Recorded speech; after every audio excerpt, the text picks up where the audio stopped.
Hello,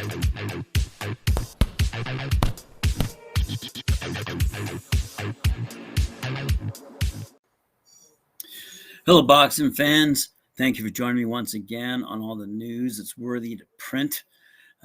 Courtesy of our friends over at Boxing 247 across the pond. And let's start off with a bit of news. 10 days to go before the Anthony Joshua Alexander Usyk fight. Yes, sirree, this is it. Finally, we get to see Joshua fighting Usyk, as we lead up to unlocking the heavyweight division, quite frankly. Anyway, with 10 days to go before the showdown, fans are already beginning to turn their attention to this bout that will have the WBA Super Heavyweight Championship at stake, in addition to the IBF and WBO belts.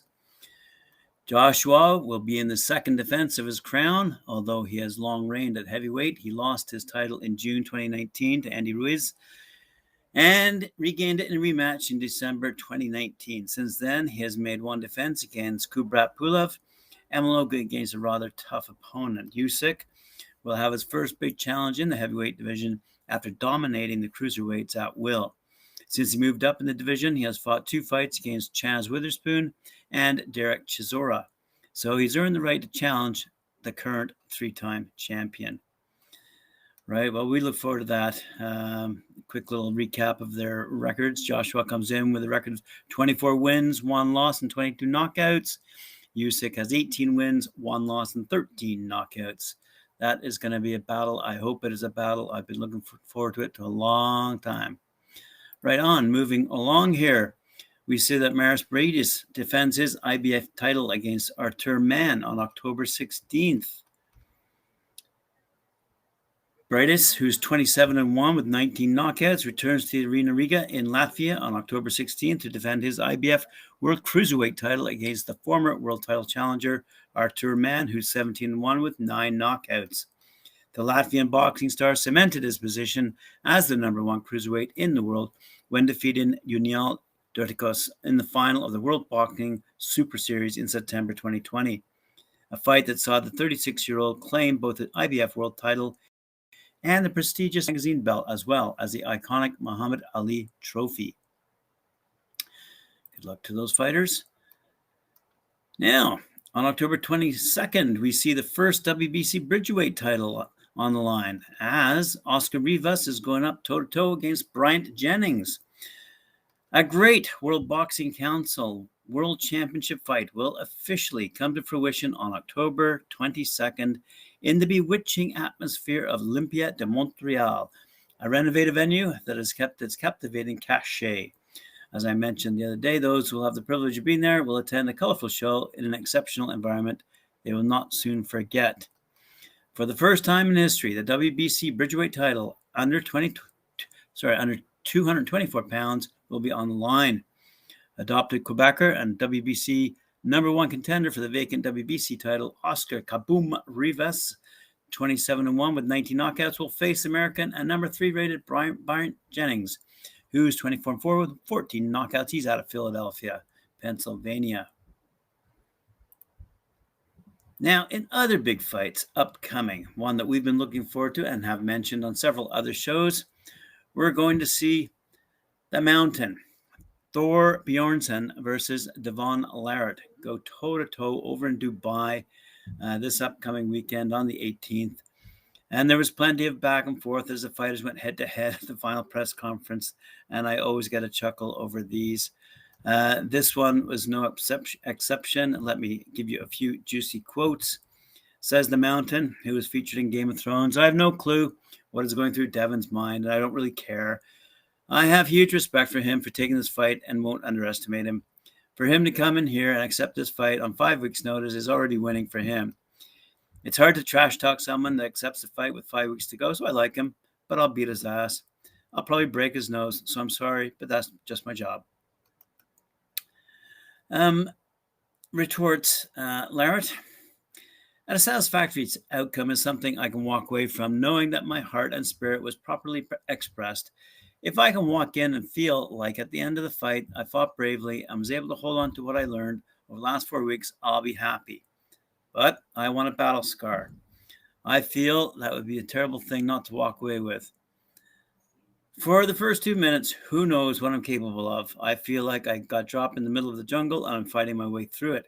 This is a massive step into the unknown, and every time I've sparred, they've made it harder and harder. But I'm no stranger to competition, and I fought in all sorts of different sports. I have massive appreciation for the boxing game. They are ridiculously high level athletes. Thor has more experience, but I know as you need in a fight is one shot. So I'm ready for it. Thor's nose will blow up. If he breaks my nose, I'll give him $500. But if I break his nose, I want $5,000 from him. Classic. Go to boxing247.com for even more comments between not only those pair, but also Avril Matthew, who's also fighting underneath them as well, supporting that fight. And I'm sure attracting a lot of attention as she works her way up through the rankings. Who, by the way, is represented by MTK Global, who make the headlines. MTK Global and Miura Boxing to hold a huge co-promotion in Mexico on October 2nd. MTK Global and Miura Boxing are delighted to announce another huge co-promotion event taking place in Monterrey, Mexico next month. The action-packed card will take place at the Verite social venue on Saturday, October 2nd, and will be broadcast live in the U.S. on ESPN Plus in association with Top Rank and worldwide on IFL TV. For the first time, the event will also be broadcast on Combat Space in Latin America, one of the biggest networks in the region, giving even more fans the opportunity to watch the action-packed show. This event sees some of the best fighters from Mexico and beyond on display and is the latest co-promotion between MTK Global and Miura Boxing, following on from their star-studded show earlier this year. In this particular card, we see former IBF champion Miguel Vasquez, who's 43-10 with 17 knockouts, making his highly anticipated return, looking to move another step closer to another crack at World Honors when he meets former world title challenger Oliver Flores, who's 33-2 with 19 knockouts. Undefeated heavyweight Brandon Moore, who's 9-0 with 5 knockouts, is back, facing Jesus Angel Niero, who's 59-1 with 6 knockouts, for the WBC USNBC heavyweight title. While hard-hitting Jameer Espinoza is 10-0 with 9 knockouts, goes up against Jose Luis Melendez, who's 14-7-2 with 8 knockouts. For all the other names on that bill, please go to the Boxing 247 website. Speaking of excellent female boxers, as I mentioned before, we had Devon Larratt making the news, but also Shannon Courtney was a guest of honor at the 4th date of the Premier League, supporting her favorite team, Watford. With a warm welcome, the WBA bantamweight champion Shannon the Babyface Assassin Courtney stepped on the lawn of the crowded Vicarage Road Stadium in England, where the 4th round of the English Premier League was taking place. Courtney, with her black and gold sash over her shoulder, was a spectator of choice for the home team Watford. Let's have a quick move along to some quotes here. On the other hand, Babyface Assassin is preparing for her next commitment, to be held at the Echo Arena in Liverpool, Merseyside, United Kingdom on October 9th, where she'll make her first defense of the WBA bantamweight belt against American Jamie Mitchell, who has an important amateur past and a professional record of 6 wins with 4 knockouts and only 2 draws. As you all may recall, Courtney defeated Ebony Bridges back on April 10th. That has been nominated for one of the women's fights of the year, if not simply fight of the year. It was a great battle. Go to YouTube, check it out. Elsewhere in the news, Pittsburgh. On the other, if you look on a map of the state of Pennsylvania in America, it is on the western side of the state, and it's looking to make its foothold once again in the arena of boxing, when they're putting on a fight featuring Matt Conway versus Rodolfo Puente. Local promoter Derek Giunta is on a mission to help bring Pittsburgh back to close to its past glory days, in which great fighters were developed there, such as Hall of Famers Harry the Pittsburgh Windmill Greb and Billy the Pittsburgh Kid Khan, as well as world champions Michael Moore and more recently Paul Spadafora. He says Pittsburgh can certainly get back to being a true boxing town.